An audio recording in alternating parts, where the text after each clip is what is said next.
And welcome back to redheart.com as well as the Crochet Crowd. In today's tutorial it's all about learning how to crochet with sachet.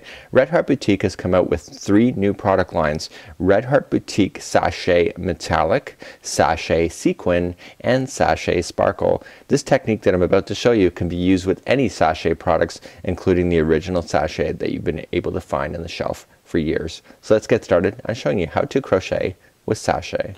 Okay, in step 1 we just need to leave on the ball band just like you see.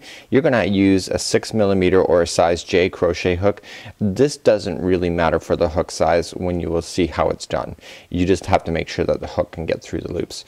So off camera I've just kind of reached in and I've already pulled out my piece just to make it easier, but you're gonna want to grab your string or your yarn from the inside of the ball, leaving the outside intact. There's a reason for doing that and I'll show you why in just a few minutes of this tutorial.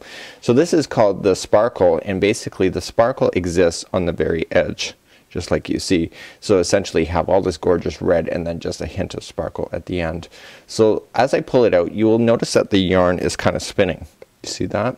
And this is why I want you to pull it from the center, because as you pull and you start working on it, in order to unspin that you just have to turn your ball just like so.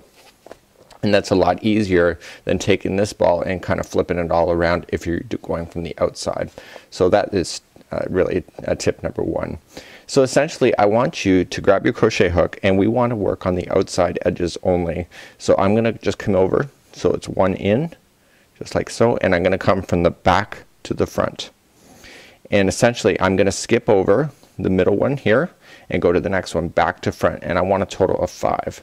So back to the front, so just opening it, back to front, and you will get yourself into the rhythm of doing this. And I've already lost count. That's how well my rhythm is. And 1, 2, 3, 4, and I have 5 now just like so. So now what we're gonna do is from the front to the back we're just gonna put it onto the hook, and we're gonna pinch all of this stuff together that you see here and pull that through like that. So essentially let's begin again. So we're just gonna start in the next loop. So just back to front for 1, back to front 2, back to front 3, back to front 4, back to front 5, and now for back to front 6. Sorry, that was front to back 6, and then pull through just like so. So let's do that accounting one more time. Maybe I'll get it right this time.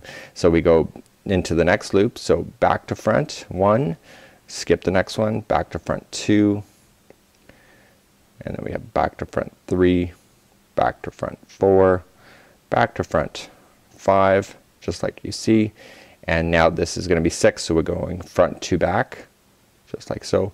We pinch what's on the hook and we pull through, and essentially we just have to work ourselves down the entire ball of doing this method, and essentially it's all just gonna work out. So essentially you're working on a chain as you're going all the way down. So this is the sequin version of this, and this is done in crochet.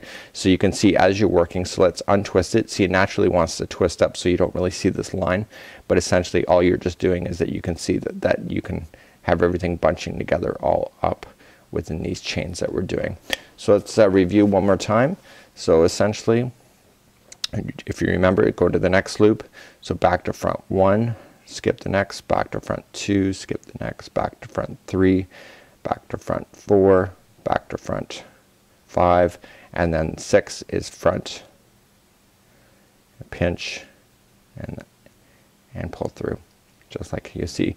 So at the very end when you're finishing off this project, all you're just gonna do is that you're just gonna just cut your yarn about 3 to 4 inches, and then grab the entire yarn and pull it through the remainder loop that you have on there, and then just tie it and then weave off the original tail that's left over into the chain that you've been creating, and then just trim off to finalize. And that's how you crochet with sachet.